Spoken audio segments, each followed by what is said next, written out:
For 200 years, the galaxy had known humanity as the gentle ones, the species that arrived among the stars, not with weapons but with open hands and warm smiles that confused every alien race they encountered.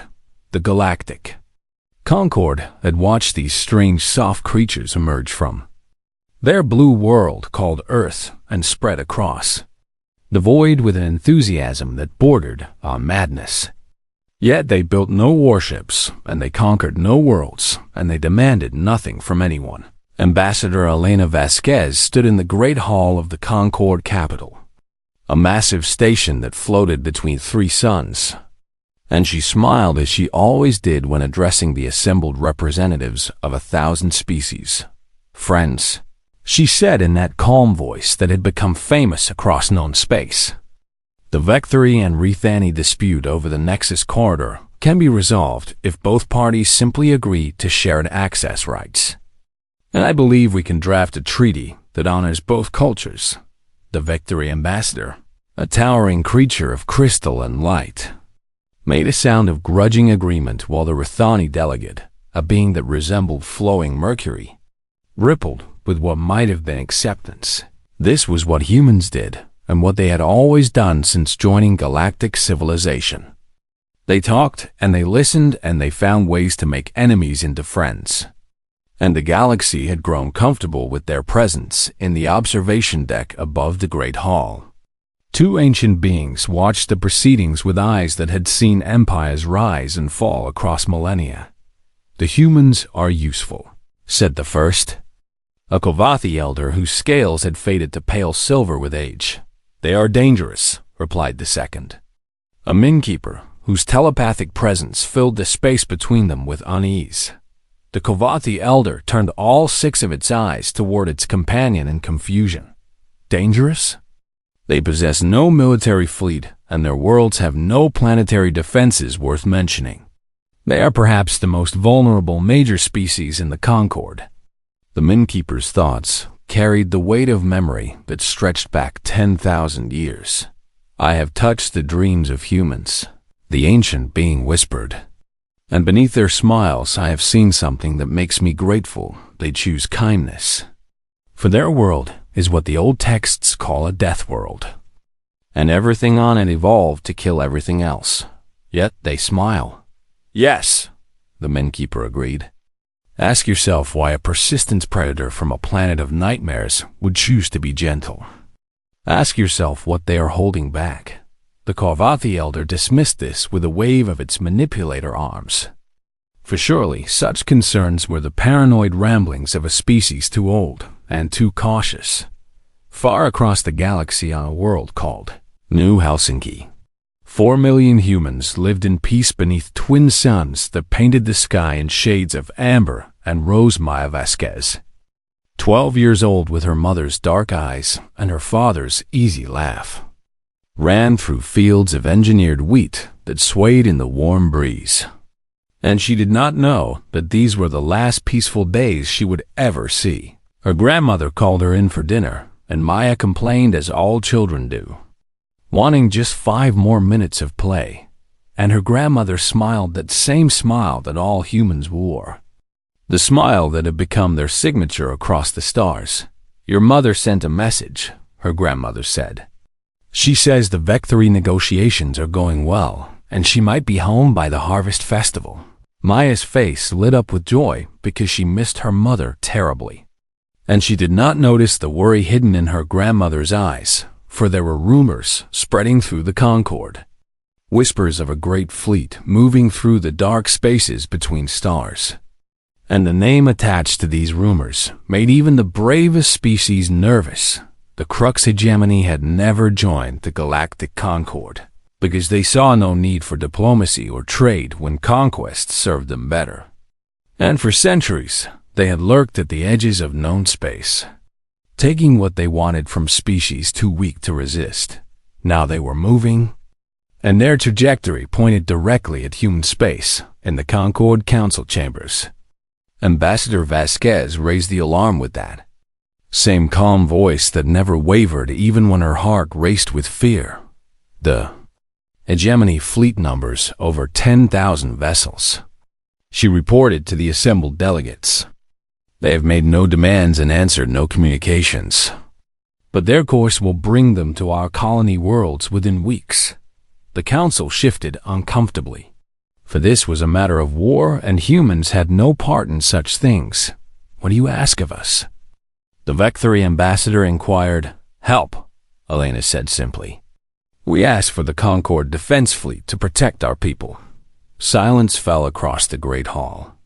A silence that stretched and grew heavy with meaning that Elena understood too well.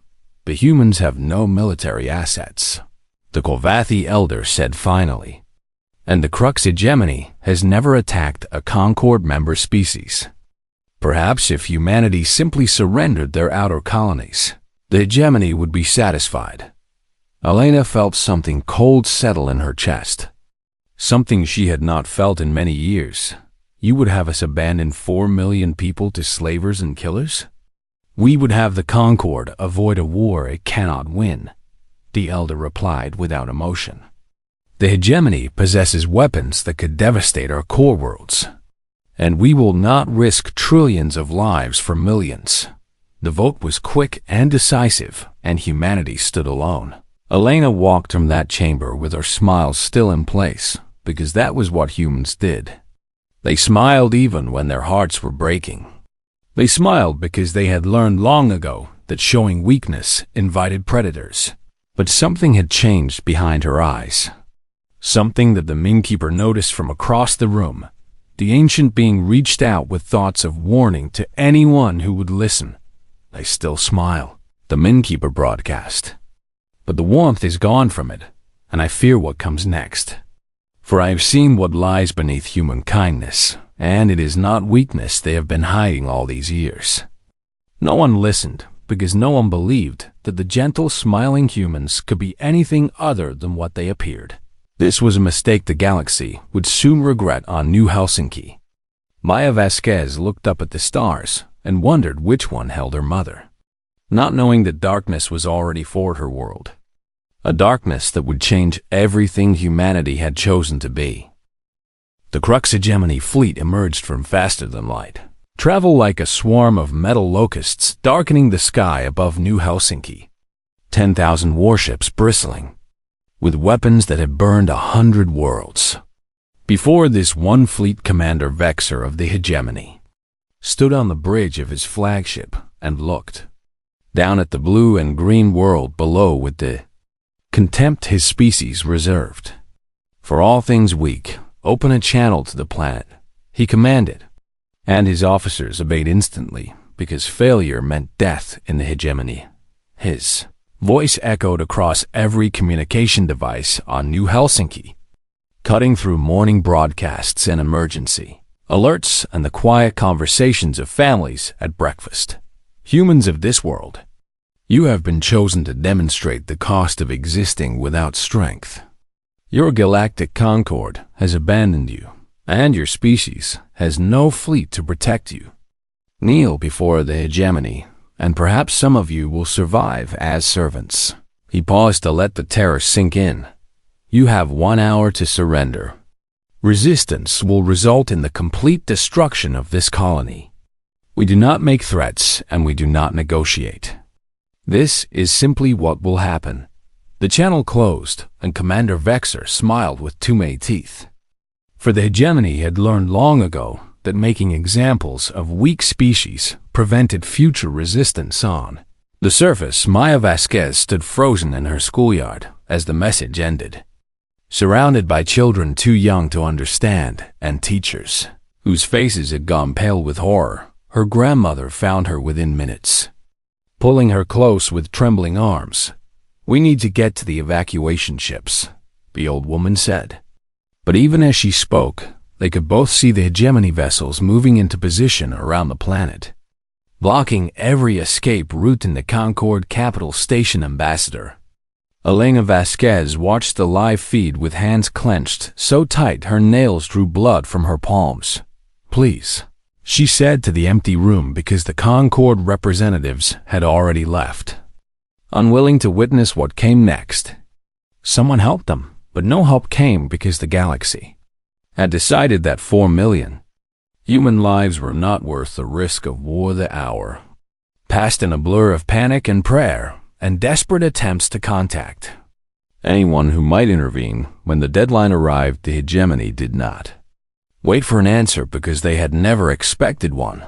The first orbital bombardment struck the capital city of New Helsinki at exactly noon local time, and the explosion was visible from space, a flower of fire that bloomed and spread across the landscape.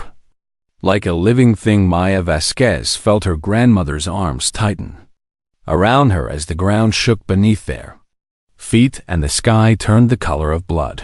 "Don't look," her grandmother whispered. But Maya could not help herself. She watched as the horizon burned. The bombardment continued for 16 hours because the Crux hegemony believed in being thorough. And when they finished, there was nothing left of New Helsinki but glass and ash and silence.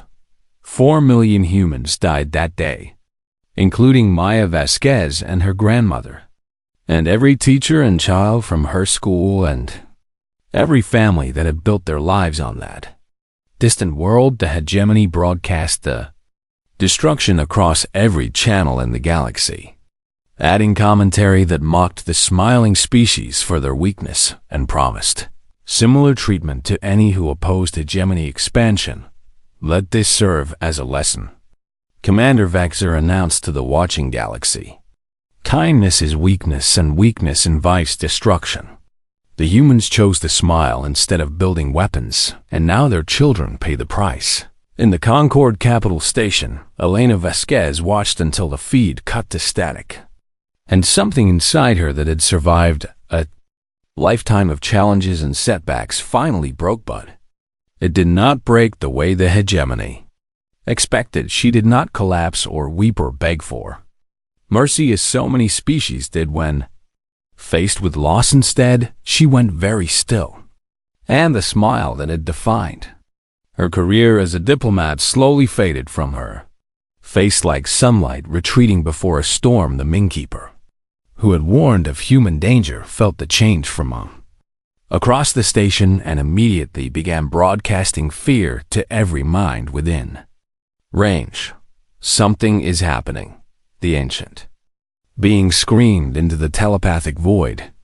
"Something is waking up." Elena Vasquez turned away from the screen and walked toward the exit. Her footsteps echoing in the empty chamber. A young Carvathiade stepped into her path, perhaps intending to offer condolences or empty words of sympathy.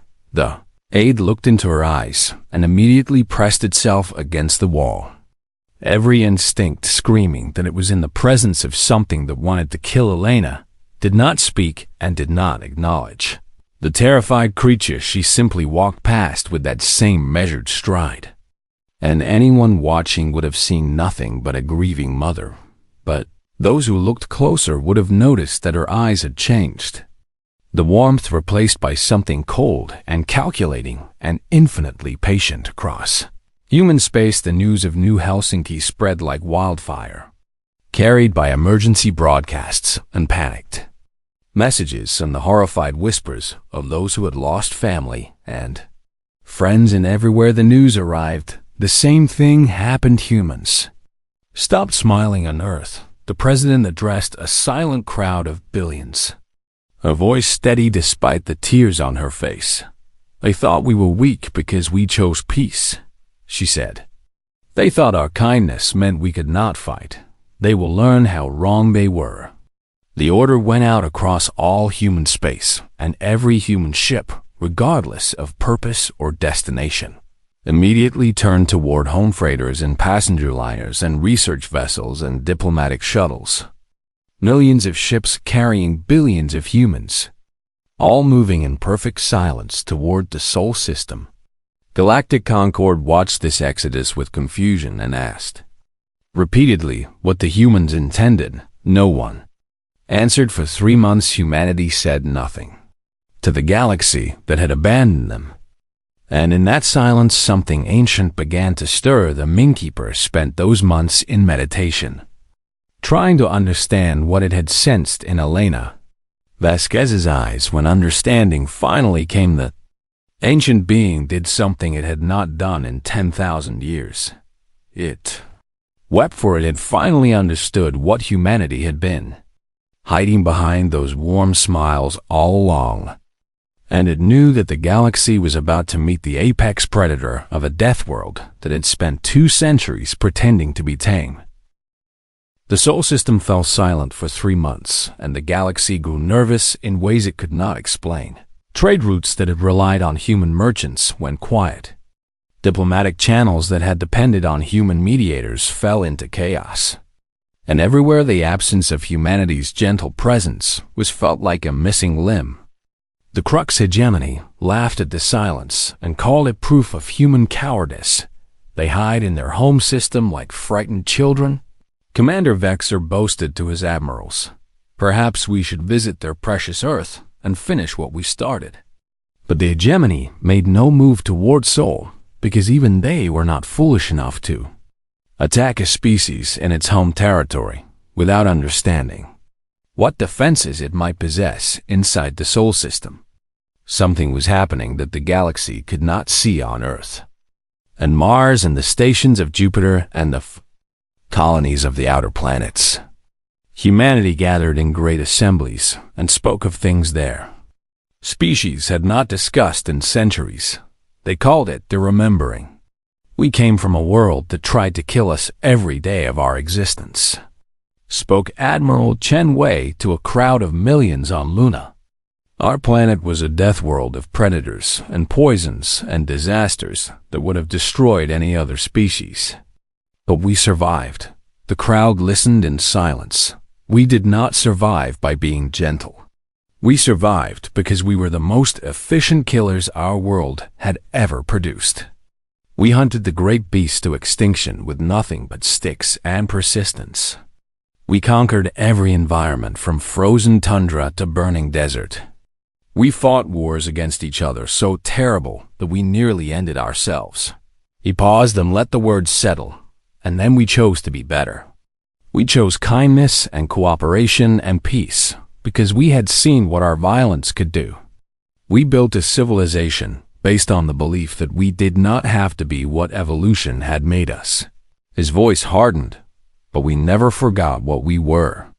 And now the galaxy has reminded us why we kept those memories alive. In secret facilities beneath the surface of Mars, scientists and engineers who had spent their careers building hospitals and terraforming equipment now turned their skills to something else entirely. They opened archives that had been sealed since humanity first reached the stars. Files marked with warnings that spoke of weapons too terrible to use and tactics too cruel for civilized species. Project Prometheus read the label on the first archive. Fusion warheads capable of igniting planetary atmospheres. Project Medusa. Read another. Biological agents tailored to specific genetic signatures. Project Nemesis. Whispered the oldest file of all. Psychological warfare protocols designed to break enemy morale through systematic terror.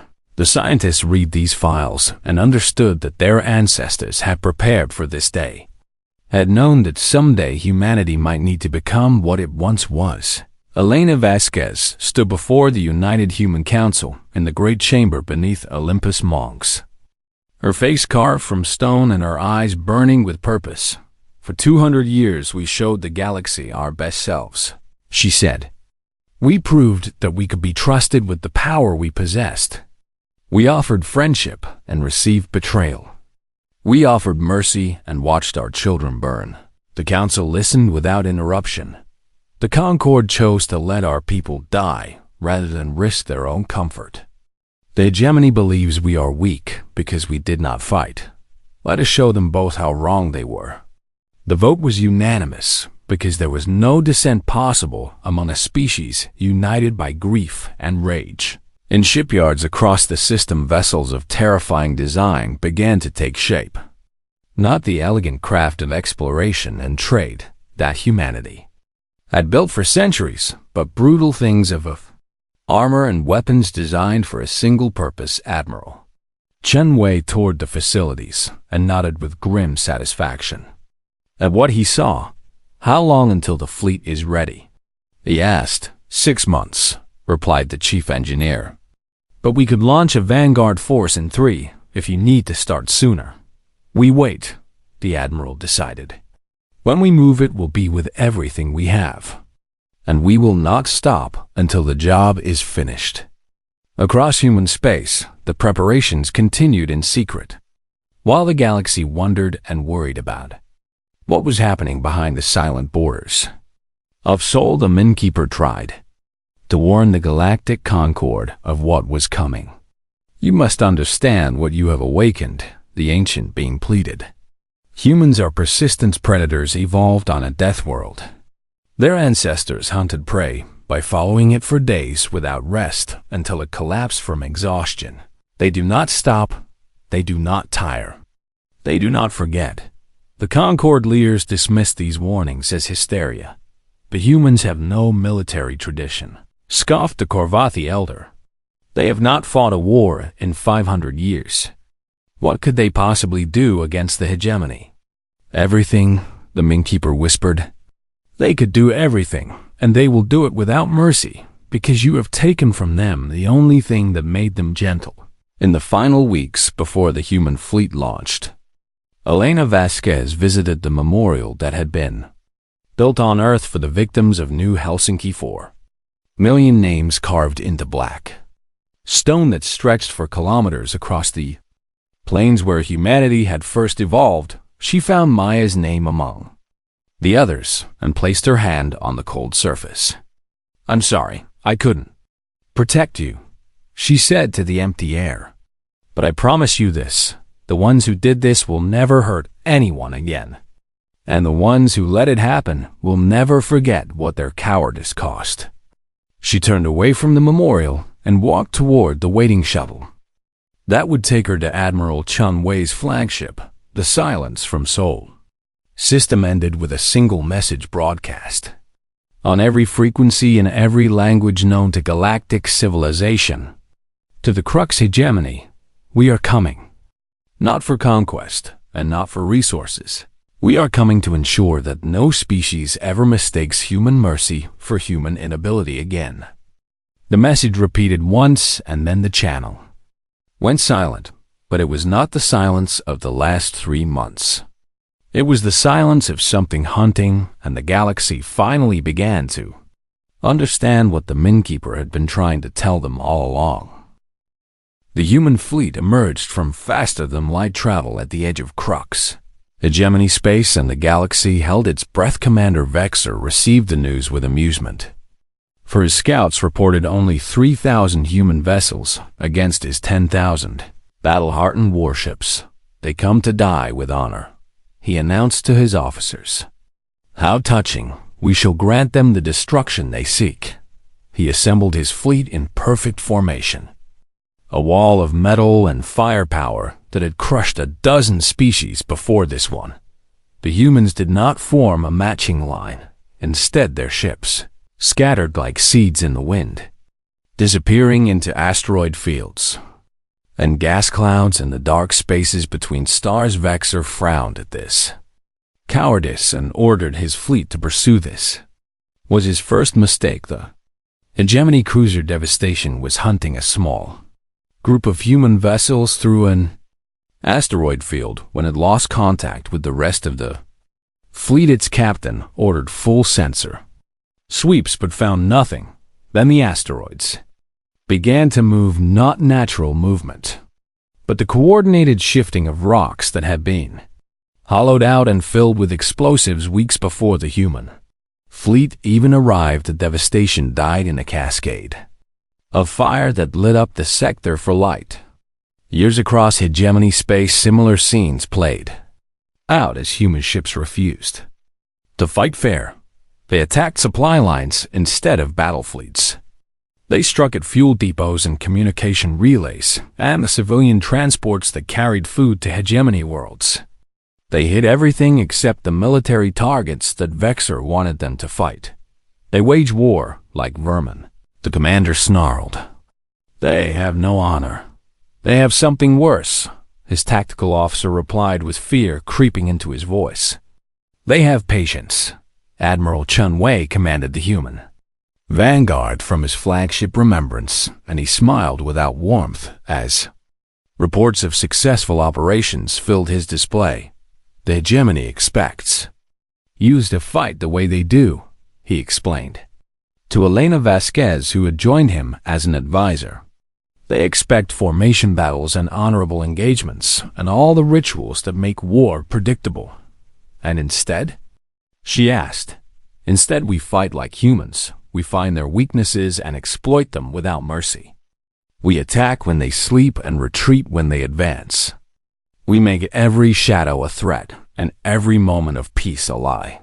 Humans did not need to destroy the hegemony fleet ship by ship. They simply needed to make the hegemony afraid, and fear was something humans understood very well. The psychological warfare protocols from Project Nemesis proved devastatingly effective against a species that had never known real resistance. Human ships would broadcast the screams of hegemony, soldiers on captured frequencies, letting their comrades hear them beg for mercy that never came. Derelict hegemony vessels would be found drifting in space with their crews, alive but catatonic, their minds broken by things they refused to describe. Hegemony officers began refusing assignments to the front lines, and those who were forced to go often turned their weapons on themselves rather than face what waited in the dark. What are they? A captured hegemony soldier asked his human captors with empty eyes. What kind of monsters wage war like this? We are what you made us, replied the human guard without emotion. We are what happens when you take everything from a species that was trying so hard to be good. The biological weapons from Project Medusa were deployed sparingly but effectively, targeting key hegemony commanders with diseases that killed only their specific genetic lineage. Commander Vexor lost 3 of his admirals to a plague that seemed to come from nowhere and kill with surgical precision. When he demanded answers, his scientists could only report that the pathogen was impossibly advanced, engineered by minds that understood biology in ways the hegemony had never imagined. The same species that cured the Vectory blight and saved 2 billion lives. One scientist noted, they used that knowledge to create this. The war lasted 6 months, and in that time, the humans never once accepted a surrender or negotiated a ceasefire. They simply kept coming. Hegemony forces would retreat to what they thought were secure positions, only to find human ships already waiting. They would fortify worlds against assault, only to have those worlds die from within as human agents sabotaged water supplies and power grids and everything that made civilization possible. They don't fight to win, Vexor realized too late. They fight to destroy. There is no victory condition that will satisfy them except our complete annihilation. He was correct. Admiral Chun Wei received offers of conditional surrender from 6 hegemony factions, all of which he rejected without discussion. The new Helsinki colony offered no resistance, he replied to each one. They had no weapons and no defenses, and they asked only to be left in peace. The hegemony burned them anyway. Why should we show mercy you never offered to our children? The hegemony homeworld fell under siege on the anniversary of New Helsinki's destruction. The human fleet surrounded the planet in perfect formation, while the population below watched their orbital defenses die one by one. Vegemon Vexor, supreme ruler of the Crux and father of Commander Vexor, broadcast a plea for peace on every frequency. We acknowledge our crimes against humanity, the ancient ruler said with desperation cracking his voice. We will pay any reparation and accept any terms. We beg you to show the mercy your species was once famous for. The response came from Elena Vasquez, who had requested the honor of delivering humanity's answer. She appeared on every screen on the hegemony homeworld. A small human woman with eyes that held nothing but cold resolve. You burned 4 million of our people, including my daughter, she said. You broadcast their deaths as entertainment and mocked us for grieving. You called our kindness weakness and our mercy inability. She paused. You were wrong. Our kindness was a gift we offered the galaxy, and you threw it back in our faces. Our mercy was a choice we made every day, and you convinced us to choose differently. The hegemon tried to speak, but Elena cut him off. There will be no negotiation and no surrender. You wanted to see what humans are capable of. Watch carefully, because this is the last lesson you will ever learn. The channel closed and the final bombardment began. 1 year after the destruction of New Helsinki, the Crux hegemony ceased to exist. Not conquered or subjugated or forced into treaties that might be broken someday, but simply gone, erased from the galaxy as completely as they had tried to erase the human colony. Every hegemony world burned or fell silent. Every ship was destroyed or captured and dismantled. Every member of the ruling caste that had ordered the attack on human space was hunted down and killed without exception. The galaxy watched in horror as the species they had called gentle systematically exterminated an interstellar empire in less than a year. This is genocide, the Kavathi elder declared to the Galactic Concord. The humans have committed the greatest crime in galactic history. The Minkeeper, who had warned of this day, simply shook its ancient head. No, the telepath replied. This is what happens when you force a predator to stop pretending. The humans did not start this war, and they did not choose to fight it. They simply finished what the hegemony began, on the dead husk of the hegemony homeworld. Human engineers built a memorial that would last longer than the stars themselves. 4 million names carved into stone that could withstand the death of suns. Each name representing a life lost on New Helsinki. Each letter a promise that humanity would never forget and never forgive. Elena Vasquez stood before the completed memorial as ships filled with human colonists began the long journey home. She had aged decades in the year since her daughter's death. Her hair turned white and her face carved with lines of grief and exhaustion. Admiral Chen Wei joined her in silence. Two people who had seen too much and done too much to ever fully return to who they had been. Was it worth it? He asked quietly. Elena considered the question for a long time. Nothing could be worth losing Maya. She finally answered. But the galaxy needed to learn that human kindness was not weakness. They needed to understand that we chose to be gentle and that we could choose differently. She looked up at the names on the memorial. Maybe now they will value our friendship instead of taking it for granted. The Galactic Concord summoned humanity to answer for its actions, demanding explanations and reparations and guarantees that such violence would never happen again. Ambassador Elena Vasquez attended the assembly alone, walking into the great hall where she had once negotiated peace between warring species. The chamber fell silent as she approached the speaker's platform. You call us here to answer for genocide, she said without preamble. You who watched our colony burn and did nothing. You who calculated the value of our lives and found them wanting. You dare to judge us. The assembled representatives shifted uncomfortably. For 200 years, we proved ourselves trustworthy. We healed your sick and mediated your disputes and asked nothing in return but friendship. And when we needed help, you abandoned us to die. Her voice carried no anger, only a terrible weariness. The hegemony killed 4 million of our people, including children who had never harmed anyone. They did this while you watched and did nothing. So yes, we destroyed them.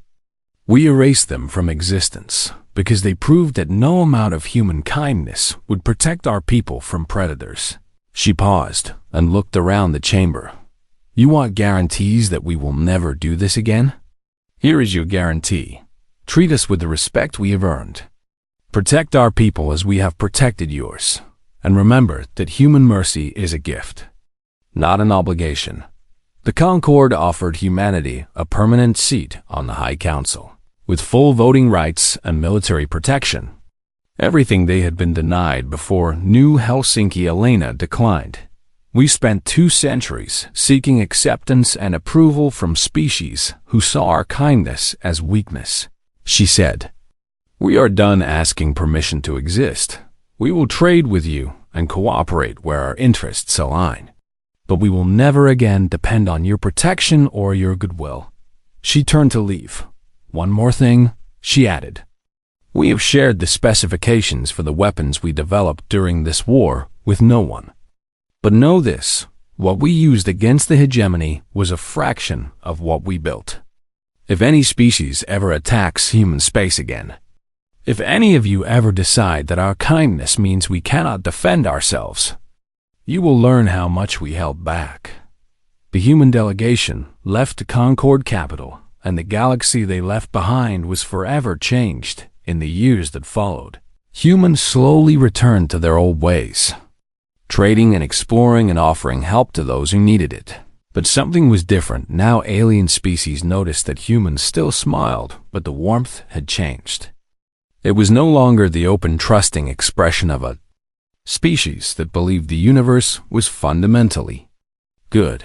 It was the careful, controlled smile of a predator that had learned to wear a mask. Children of other species grew up with stories of the smiling humans who had once been gentle and kind until the galaxy taught them to be otherwise. Be nice to the humans, parents would tell their young. Not because they need your kindness, but because you need theirs. The Minkeeper, who had foreseen so much, retired to a distant world to meditate on what had happened in its final transmission to the Concord. Archives the ancient being recorded a single observation. We thought humans were gentle because they could not be otherwise. We thought their smiles meant they had evolved past violence and aggression and all the dark impulses that drive younger species. We were fools. The humans were gentle because they chose to be. They smiled because they had decided that kindness was worth the effort, and we taught them to choose differently. May the galaxy remember this lesson, for the humans certainly will. On Earth, Elena Vasquez finally allowed herself to grieve. She visited the empty room that had once belonged to her daughter, and she wept for the first time since New Helsinki. But even in her grief, she knew that something had been gained alongside everything that was lost. The galaxy would never again mistake human mercy for human inability, and somewhere behind her tears, for just a moment, a small smile returned to her face. Not the old smile of innocent trust, but a new smile that said she knew exactly what her species was capable of, and she was proud of them anyway.